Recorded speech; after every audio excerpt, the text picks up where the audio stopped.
Hello friends, बहुत बहुत स्वागत है प्रोग्रामिंग विद विराट आदर्श मिश्रा में। आज हम बात करने वाले हैं स्वैपिंग की। किसकी किसकी बात करने वाले हैं? स्वैपिंग की। आखिर प्रोग्रामिंग में स्वैपिंग होता क्या है?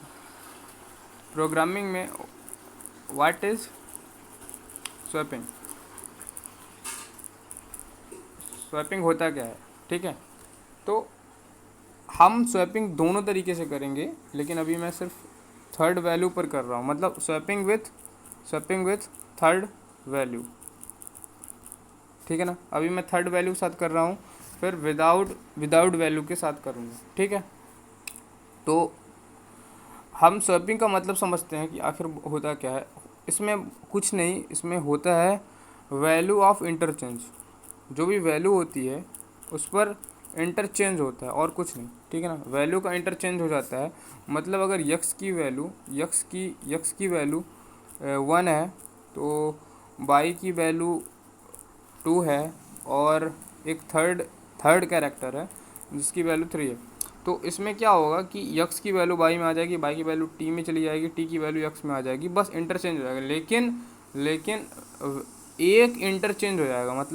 मतलब क्या है कहने का कि पी रहेगा और क्यू रहेगा, और टी नहीं रहेगा। फिर टी नहीं रहेगा।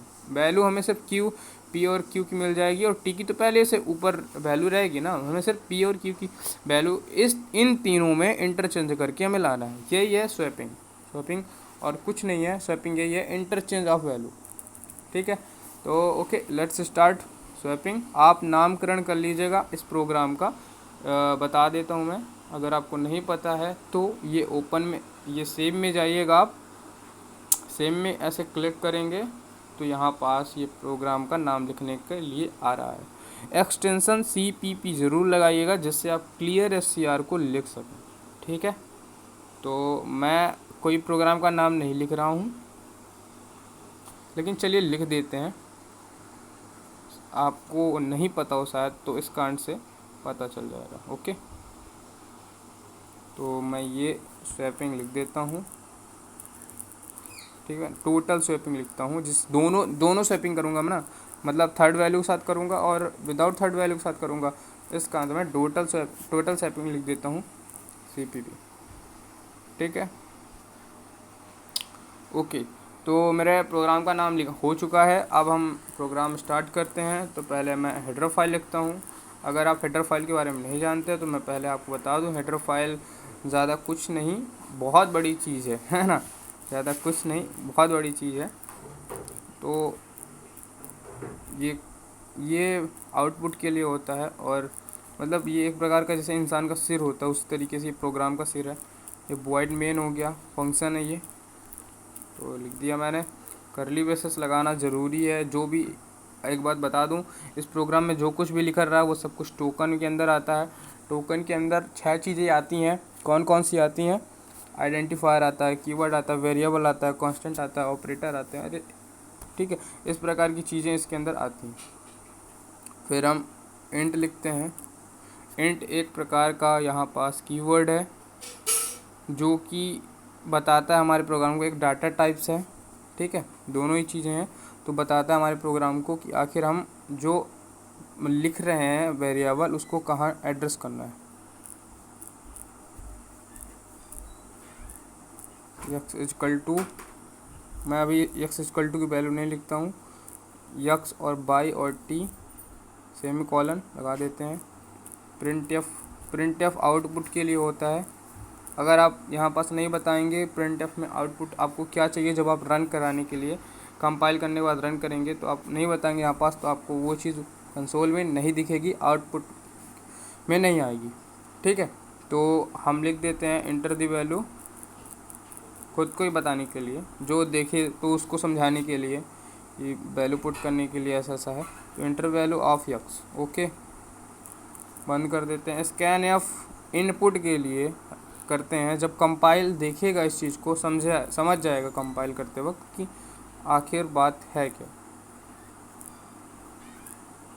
एम्बर्समेंट लगाना ज़रूरी होता है, और जिस वेरिएबल को आपने लिखा है उसको लिखना स्कैनएफ में मस्ट होता है।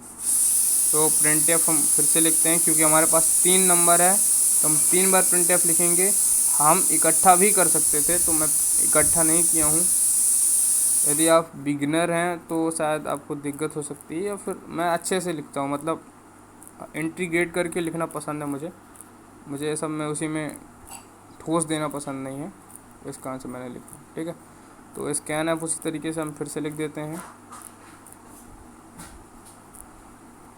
ये डी की वैल्यू हो गई, ये फिर से उसी तरीके से एम्बर्समेंट लगा देते हैं, बाई कर देते हैं, और ये अभी हमारे पास एक और वैल्यू है टी है। ठीक है ना, तो फिर से हम लिखेंगे print F enter the value of T. ठीक, अब फिर से स्कैन एफ करेंगे। स्कैन एफ में हमें वही फिर से परसेंटेज डी लिखना है।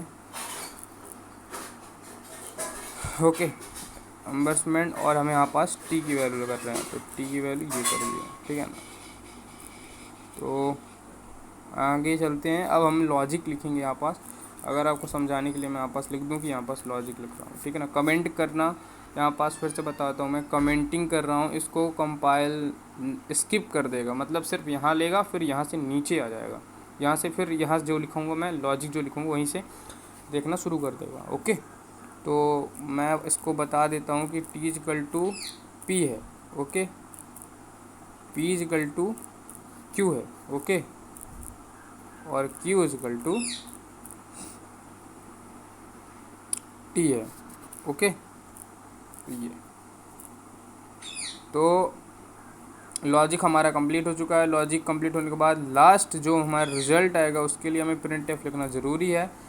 प्रिंट एफ में एक लाइन आती है जो लिखना ज़रूरी है, तो यहाँ पास मैं लिख देता हूँ this swapping is after this swapping is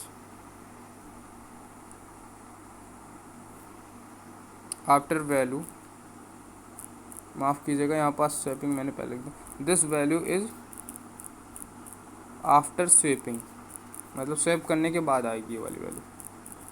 ठीक है ना, तो यहाँ पास बता भी देता हूँ मैं कि किसकी वैल्यू आ रही है। This value of x and by, अरे मैंने एक्स वाई लिखा ही नहीं है तो मैं क्यों लिख रहा हूँ X Y, P and Q, this value of P and Q is after swapping. तो यहाँ पास हम स्पेसिफायर लिखेंगे। ठीक है ना, फॉर्मेट स्पेसिफायर लिखेंगे क्योंकि हम इंटीजर का कर रहे हैं, इसका आंसर परसेंटेज डी लिख दिए हैं। और ये मैं लिख देता हूँ कि हमें आंसर क्या क्या चाहिए, हमें पी चाहिए और क्यू चाहिए, और एक नंबर स्वैप हो जाएगा। गेट सी एच लिखना ज़रूरी है, किसके होल्ड स्क्रीन में जैसे हमारे कंपाइल होने के बाद दिखे। ये हमारा प्रोग्राम हो चुका है तैयार, तो हम कंपाइल करते हैं। एक 3 एरर बता रहा है, what is this here error, undefined P. अरे हाँ यार, बातों में याद ही नहीं रहा कि यहाँ पास अनडिफाइंड मैंने यक्स बाई जेड लिखा है, यक्स है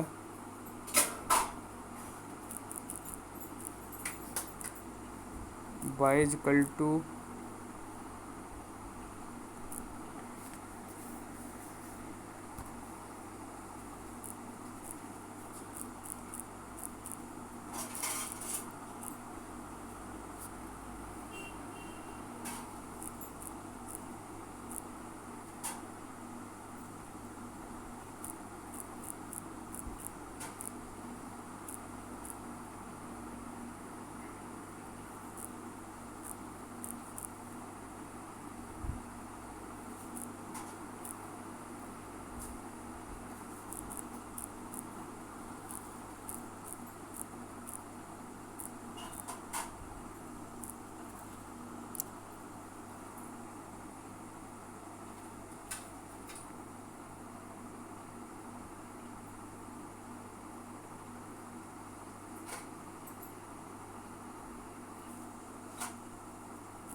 ये मैं x की वैल्यू 20 लिखता हूँ,